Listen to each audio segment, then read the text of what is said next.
Before we get into today's show, let me tell you about HubSpot. If you're hustling in the trenches to build a business or bootstrapping one of your own, let's talk about an AI-powered tool that can lighten up your workload a bit. HubSpot's Campaign Assistant is a game changer for creating marketing campaigns at scale. It quickly turns your key selling points into a cohesive pitch, which helps you deliver knockout emails, ads, and landing pages in minutes. So let Campaign Assistant take care of the campaigns so you can get back to growing your business. Work smarter, not harder at HubSpot.com/campaign-assistant. Howdy, folks. It was a big weekend. The Houston Astros won the World Series. The New York City Marathon went down. The drama around Twitter continued being dramatic. And now it is Monday, November 7th. I'm Jacob Cohen here with Rob Litterst, and you are listening to The Hustle Daily Show.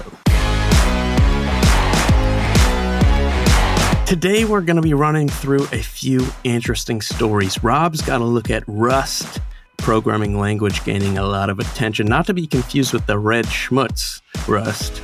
But we're also going to be looking at the growing market for tattoos in the U.S. and some interesting drama there. Also, we're going to be looking at the aforementioned continued Twitter drama. But before we get to all that, a few headlines in tech and business.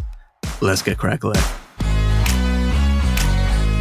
All right, first things first, the Houston Astros beat the Phillies to win the World Series. Now, we are not a sports podcast, obviously, but this means two things in the world of business. One, as we explained on the pod, I believe last week, the U.S. economy may be saved. Historically, when the Phillies have won the World Series, recessions have followed. There's obviously nothing statistical about this. It's just bad luck and some interesting water cooler talk for you. Also, along these lines, gallery furniture mogul Mattress Mack won $75 million on the Astros win. It's the largest legal payout in sports betting history. There are some hilarious, wild videos of him losing his mind during the game in a good way. The interesting thing is that a lot of people don't realize that he makes these big bets all the time to offset these insane deals he runs at his stores where he says, if the Astros win, for instance, you get your money back on whatever furniture you bought beforehand. And so obviously a lot of people line up at stores, buy furniture, and he loses money on that, but he gets it back if the Astros win. Also, along the betting lines, the Powerball jackpot has reached a record $1.9 billion. The next chance to win is today, but the odds are around 1 in 292 million. So good luck with that. Moving along, Apple reportedly has plans to drop the Hey from Hey Siri, according to a report from Bloomberg's Mark Gurman. The company is looking into bringing the voice assistant also to third-party apps services. Doing this would all require a lot of engineering work, but I was thinking I might, as a user, find it annoying if they don't do this right. Well, what's funny, I think when I talk to Siri, I just say Siri. I saw this and I was like, wait, have I been doing this wrong all along? And maybe that's why Siri never works for me, because I'm not saying, yes, Hey Siri, and so it's always tuning in late or something like that. Yeah, you're like, Siri just does not like listening to me. But no, I'm just doing it incorrectly. Exactly. All right, well, now you know. Also, companies are reportedly winding down their use of certain delivery robots. For instance, FedEx said last month it was powering down Roxo, its last-mile delivery robot, to prioritize other nearer-term opportunities. Amazon said it was ending field tests of Scout, its home delivery robot, after learning that it wasn't exactly meeting customers' needs. And over the summer, DoorDash said it was shutting down its Chowbotics business, known for its salad-making robot, just 18 months after buying the company. So, I don't know. I've seen videos of these food delivery robots entering all kinds of sticky situations, maneuvering through active crime scenes. Last week, one got demolished by a train. But I still suspect these will play a large role in the future. What do you think? Yeah, I think the robots in the kitchen will. I think if you've seen some of those that can make salads in a few minutes or make other types of food really quickly. I do think the delivery robots for Amazon and FedEx are a little ridiculous. The ones that are on the sidewalk. Right. I could kind of see those eventually being a thing, but I kind of feel like that last mile delivery kind of fight that everybody is duking it out for. It just feels like people are putting in way too much money for way too little value.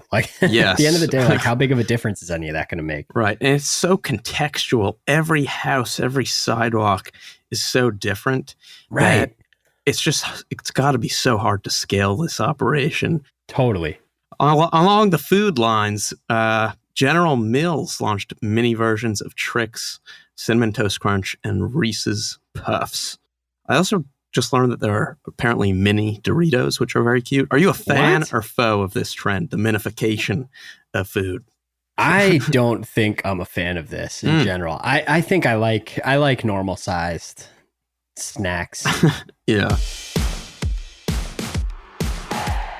All right, Rob, what is going on with this programming language, Rust? Yeah, so I am not a programmer, but I'm always interested when I hear something that's going on in the world of programming, because I feel like so much of the world in business and tech is really built by programmers, right? Yeah. It's helpful to know what's kind of going on there and what trends are happening there.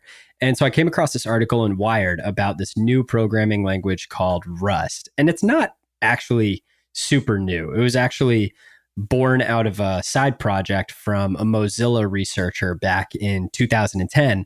And over the last 12 years, the original architect and others have kind of been building it out. And there are two big reasons that it's blowing up right now. The first is security. So Rust makes it completely impossible for programmers to add what's called memory safety bugs to their code. And these bugs account for about 70% of security vulnerability. So that's one thing. But it's important to add, like, Rust isn't the first memory safe programming language. Java is also memory safe. Python is memory safe. But from what I understand and from what its users have said, Rust is faster than both of those. And so that's the other part, is its performance. So Rust is a language that programmers are essentially able to use, get super fast performance. It's super secure. And as a result, it's getting a lot of fans. And it's not just developers. So some of the biggest players in tech, Microsoft, Google, and Amazon, have been using Rust since 2019. Those three might sound familiar because we just wrote about cloud computing last week. And those are the three biggest players in cloud computing in the US.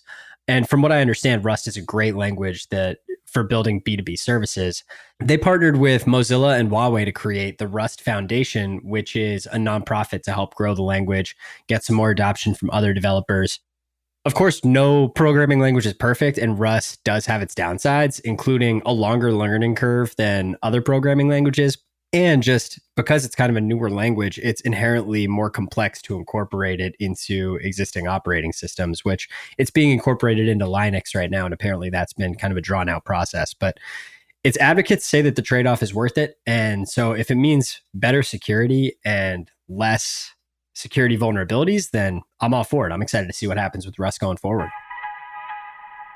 So JC, you wrote about what's going on with Elon Musk taking over Twitter, and it seems like it's taken some crazy turns over the weekend. What's going on there? Yeah, well, here's what's happened the last few days. First, Twitter founder Jack Dorsey actually took responsibility for the mass layoffs we saw happen on Friday, saying he grew the company too quickly when he was in charge. So that was one thing that happened.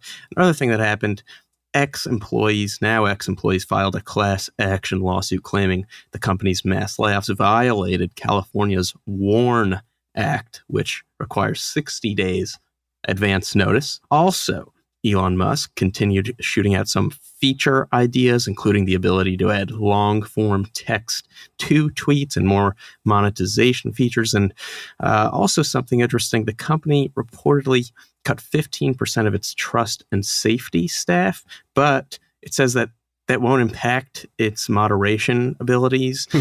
And also, they said they won't update to the new $8 pay for verification system that everyone's been freaking out about until after the U.S. midterm elections. Interesting timing there. It is interesting timing. It's all interesting. Totally. JC, you also discovered this kind of new trend with tattoos in a startup that's kind of tackling tattoos in a new way.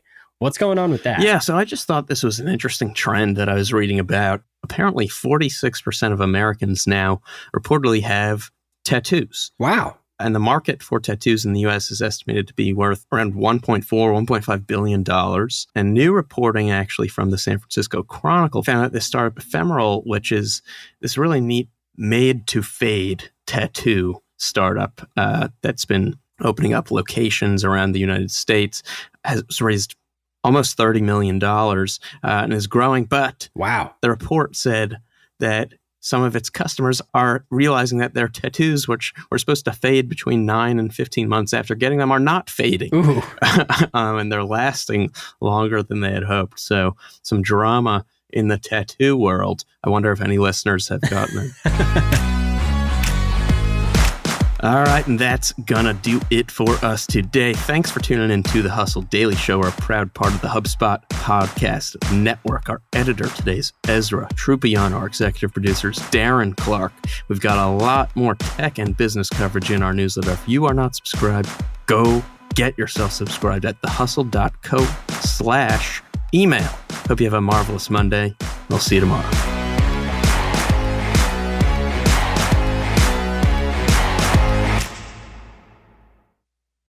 Hey guys, if you listen to the Hustle Daily Show on Google Podcasts, we want to let you know that the option will no longer be available pretty soon. Google is sunsetting its podcast app sometime in early 2024 in favor of YouTube Music, and we want to give you a heads up before it's too late, since that time's almost here. The Hustle Daily Show is available everywhere and anywhere that you listen to podcasts, like Apple Podcasts and Spotify. If you're using YouTube Music, we are there as well. If you're an Android fan, there are plenty of apps like Overcast, Pocket Casts, Player FM, and more. So just search for us wherever you decide to listen to your favorite podcasts.